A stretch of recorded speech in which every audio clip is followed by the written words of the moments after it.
I always pre-frame this by telling people that I should have been a doctor because I've got bad handwriting. So just bear with me. So what I say is this, you've got to know what the enemies to your money are.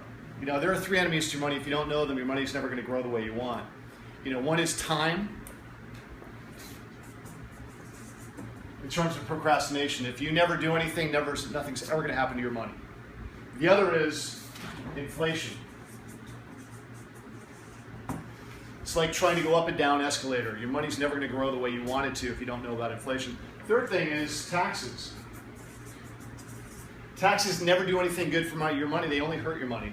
By the way, what's the single biggest expense you're probably going to spend in your life? Taxes, right? From the time you're born to the time you die. As a matter of fact, even after you die, sometimes you pay taxes, right? But if you're thinking about what you want to do with your money, there are four things you've got to think of. And I use this myself. Whenever I think about where am I going to put my money, I always run it through these four filters. One is this. What kind of access do I have to my money? Do I have access? Can I get to my money when I need it? Two is this. Limits.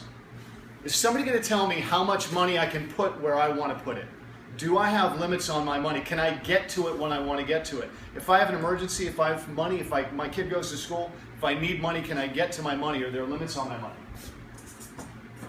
The third thing is this, risk versus return. Because here's the truth. There are risks no matter what you do. There's no free lunch in this world. There's always risk versus with your money.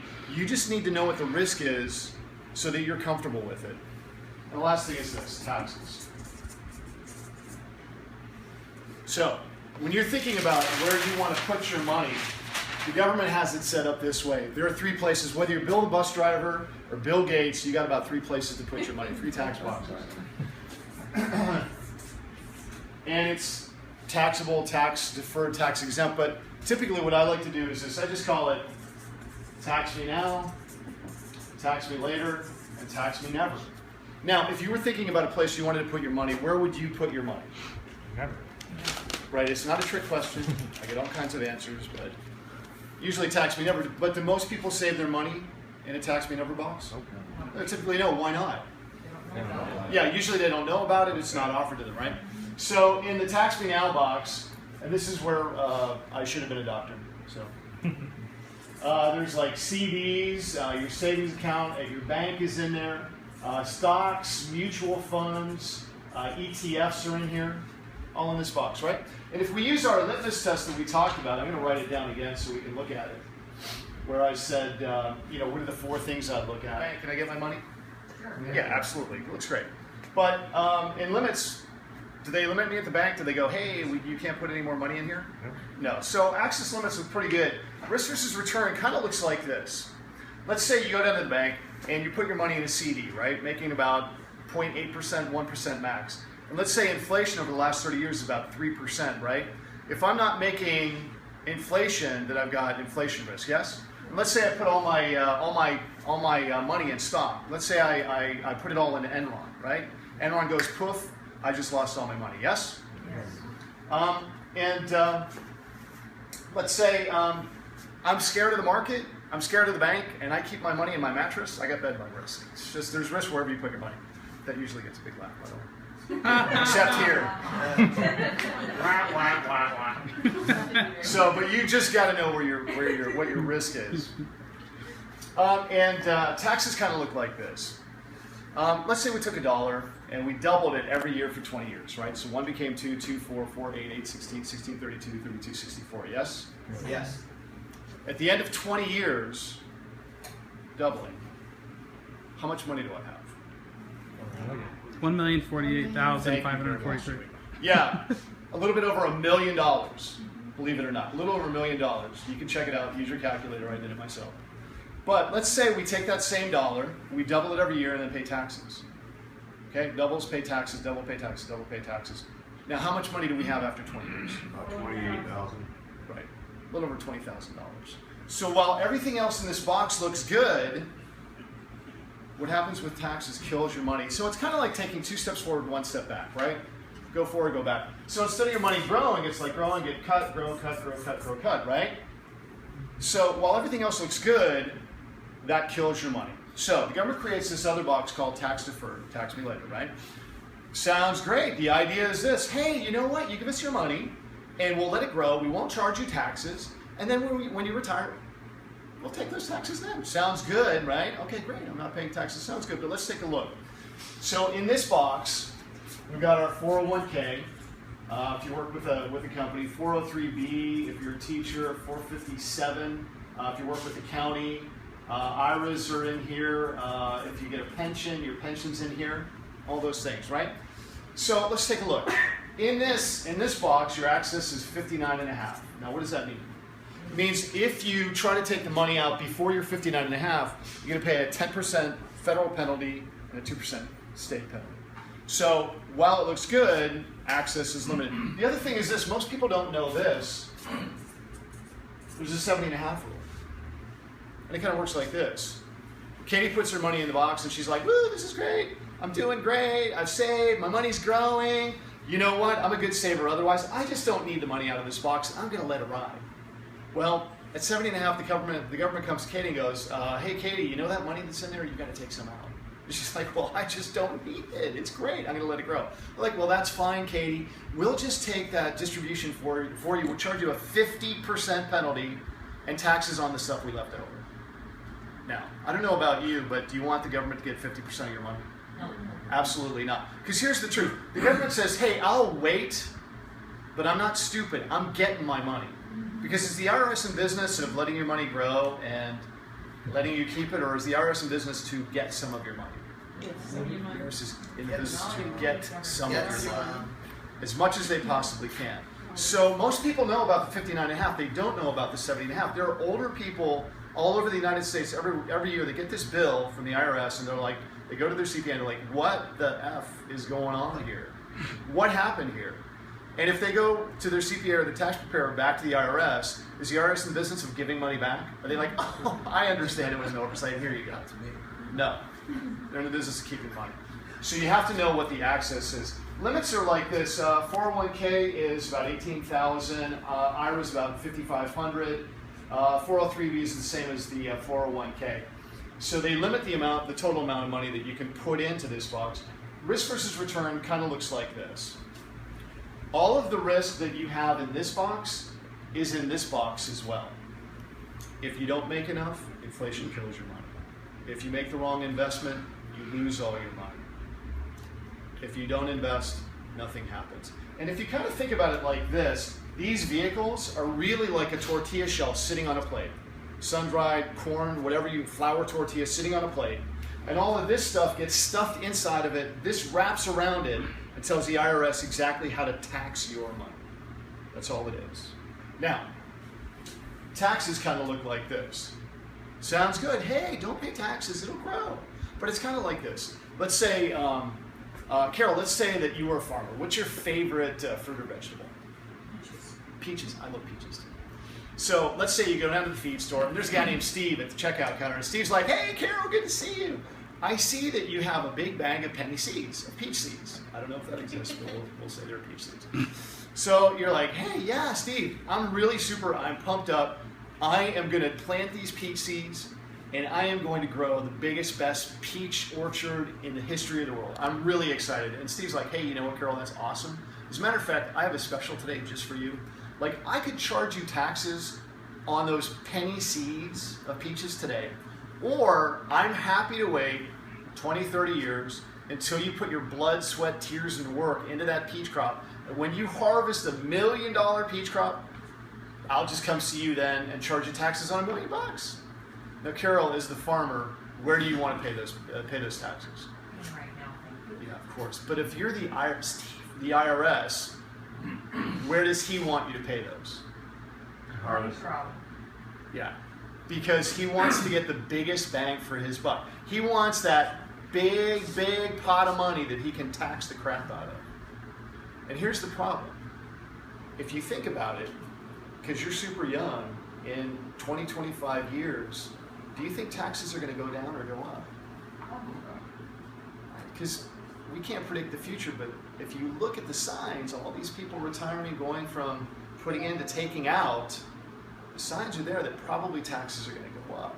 And if you have 100% of your income in retirement coming out of this box, the government holds you ransom and tells you exactly how much you're going to pay in taxes. Now, do you like being held ransom by the state, by the government?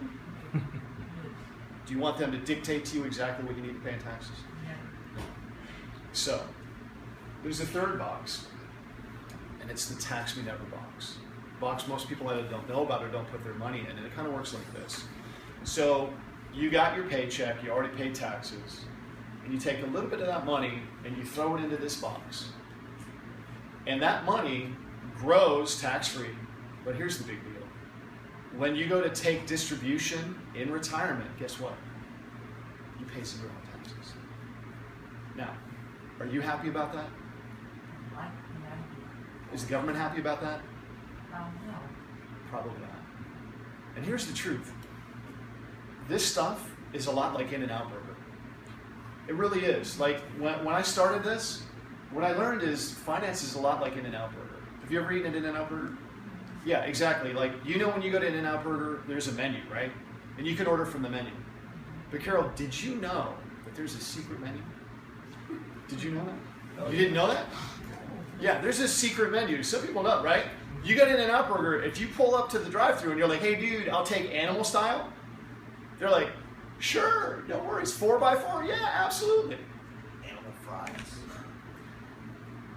But if you didn't know, you'd be ordering off the menu, wouldn't you?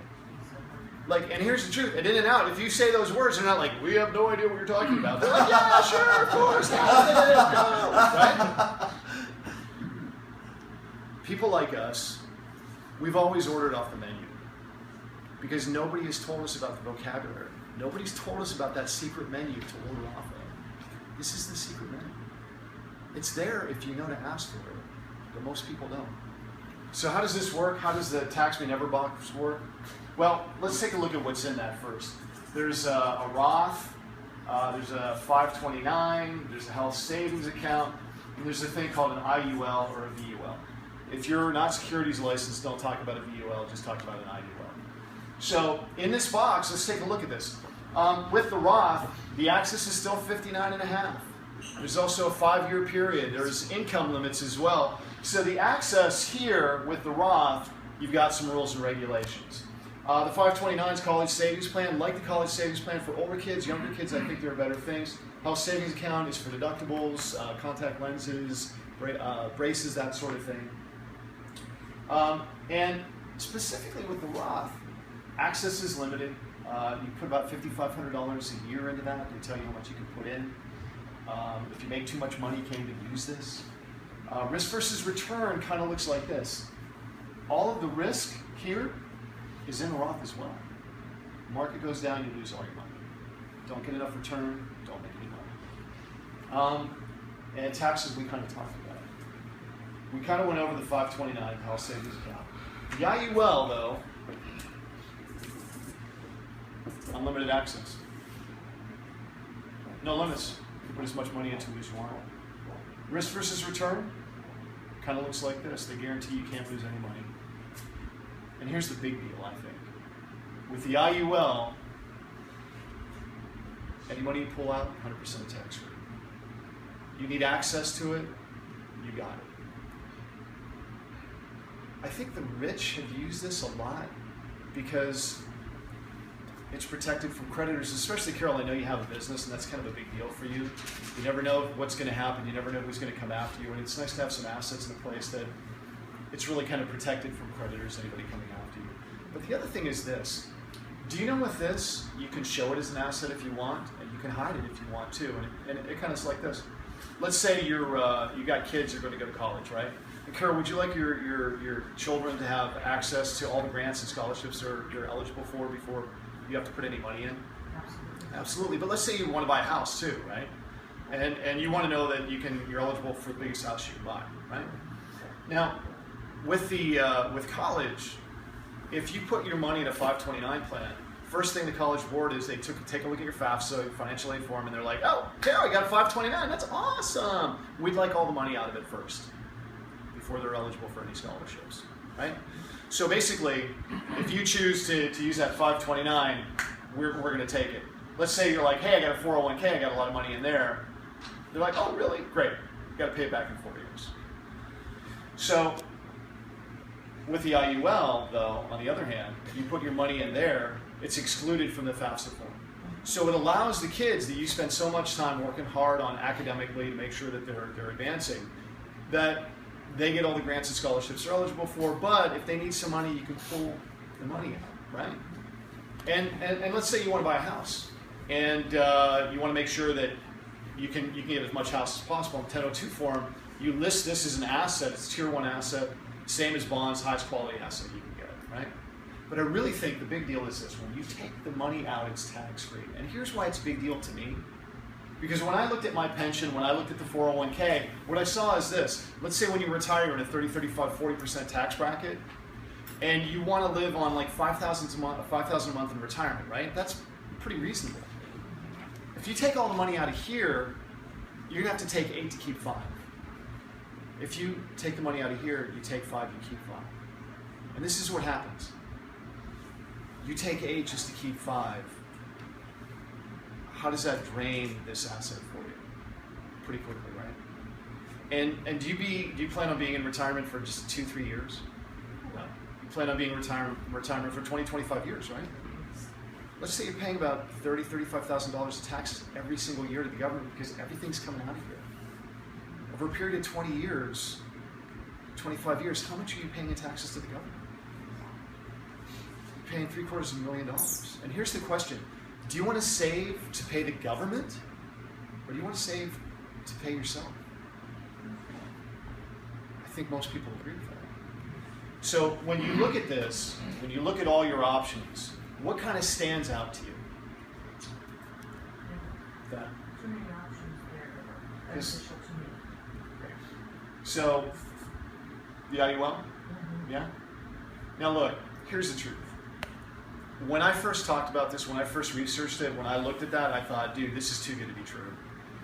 There's got to be a catch, right? Is that what you were thinking? Yeah, I know, that's what I was thinking too. And here's the catch. You have to qualify for it both physically and financially, and you can't start saving into it right away. It takes 8 to 10 weeks. So if I set up a 529 for you, you can save it tomorrow. This is 8 to 10 weeks because they're going to do their due diligence on you just like you're doing your due diligence on them, right? And the great thing though about it is this: we don't have to make a decision today. We can get the paperwork started. I'll take a deposit for the first month, and while it's in process, if we decide it just doesn't make sense, we can stop. Or if it comes back not the way we want it, we just don't take it. Does that make sense? Yeah. Okay, I think it makes a lot of sense too. Let me show you the illustration I ran for you. That's pretty much it. Does that make sense?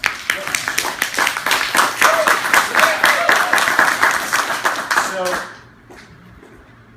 this is the presentation I gave that business owner, and I got something from Christopher as well that I used.